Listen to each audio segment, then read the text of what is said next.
Pain and Beauty by Monique, Danielle. Beauty goes beyond the visual, beyond smell, beyond voice, beyond touch. Beauty is a feeling transmitted from one entity to another. The Grand Canyon, sunrise, sunset, the scent of babies, a brilliant poem, a warm smile, a tender touch, a dog's devotion, the bond between parent and child.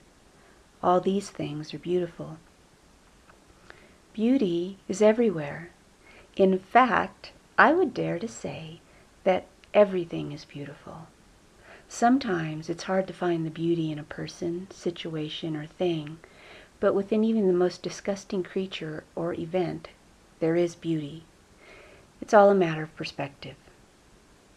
It's easy to see the beauty in a geographic wonder, an innocent life, an insightful piece of writing, a kind gesture, a loyal friend, and a close family member. But what about the beauty in a torrential rainstorm as it drenches your entire being, or an angry superior as they scold you for committing some type of infraction, or a deformed spine that causes you pain and discomfort? How do you see the beauty in that? Well, let's look at each of these things closer, as they are all things that I once thought awful, but soon was able to find the beauty within the pain. The torrential rainstorm. If you've never been to the tropics or to Florida, then you likely do not know the meaning of a torrential rainstorm. In Florida, it rains so hard that cars have to pull over until the storm passes. Pedestrians get drenched in a matter of minutes, and once dry spots of land emerge from the storm as water-filled ponds. A couple years ago, I tagged along with my husband on a business trip to South Beach, Miami.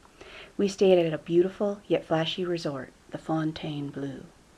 Most of the time, Ian was busy working, and I was left waiting to steal a few moments with him here and there, lonely.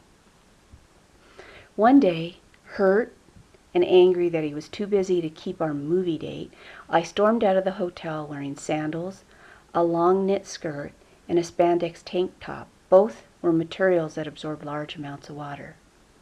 I decided that I would walk the 5 or 6 miles to the movies by myself.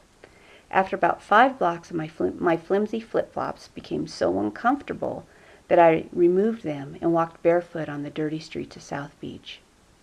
About 8 blocks from the hotel, the afternoon sprinkle became a torrential downpour, and I had no umbrella. Drenched, but determined to make it to the movies, I walked on until I spotted a handwritten sign in the window of a dingy liquor store. Rain ponchos, $3.99. Ha! What a beautiful sign. Sloppy handwriting and dirt-smudged cardboard never looked so wonderful. After putting on my newly acquired rain poncho, I continued to forge ahead. Of course, I was already drenched, so the rain poncho just added to the ridiculousness of my person. There I was, a 42-year-old woman with running mascara down her face, in a cheap plastic poncho, and long brown hair plastered to her soaking white, now see-through shirt. Not exactly the picture of grace. I struggled to walk while trying to keep from tripping over my bright red knit skirt. A skirt that was once ankle length, but now heavy with water. It hung from my body like skin on the belly of a woman who's just had a C-section. People looked at me with pity, but I kept walking. I arrived at the outdoor mall where the movie theater was located about an hour early with an empty stomach.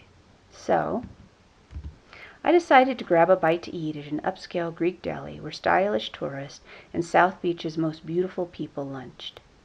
Well, pretty much everyone in South Beach is one of the beautiful people. Walking into the ultra-modern deli, I stumbled upon my skirt as I asked the tall, thin, blonde hostess for a seat. A true professional, she managed to confine her shock to a brief eyebrow raise. Then, with a gracious smile, she led me to my seat. The meal is nothing to write home about, so I'll move on. After finishing my not-so-special meal in the trendy Greek deli, I got in line at the movie theater, hair and clothes still drenched. But at least at the Greek place, I'd been able to wash the streaks of black mascara running down my face. In front of me, there was a thin, well-dressed woman with her husband, an 8-year-old boy. She turned to smile at me with a mix of pity and curiosity in her eye. I flashed her a warm smile and told her about my adventure. We had a nice chat. Then my turn to buy a ticket arrived. The girl behind the glass accepted payment, unfazed by my alley cat appearance. Well, I don't think she ever looked at me. She just looked at the metal tray onto which I placed my $12.50. Then, as she placed my ticket in the metal tray, she called, "Next." Poor thing. I wonder if she ever finds beauty in her job.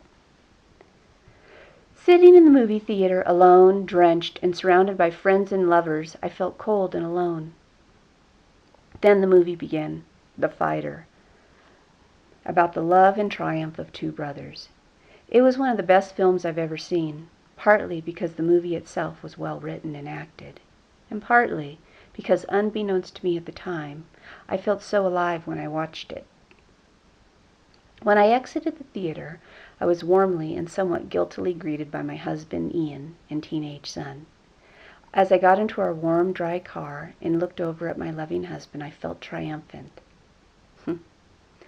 I had braved a great adventure, and now I was warm and cozy with my family. That rainstorm, and the experience of being drenched as I walked several miles barefoot in a dirty city to watch a movie alone, was one of the most memorable and beautiful experiences of my life. Well, looks like I'll have to tell you about the beauty of a scolding parent and scoliosis another time. My 30 minutes are up. May you find beauty in all that you encounter.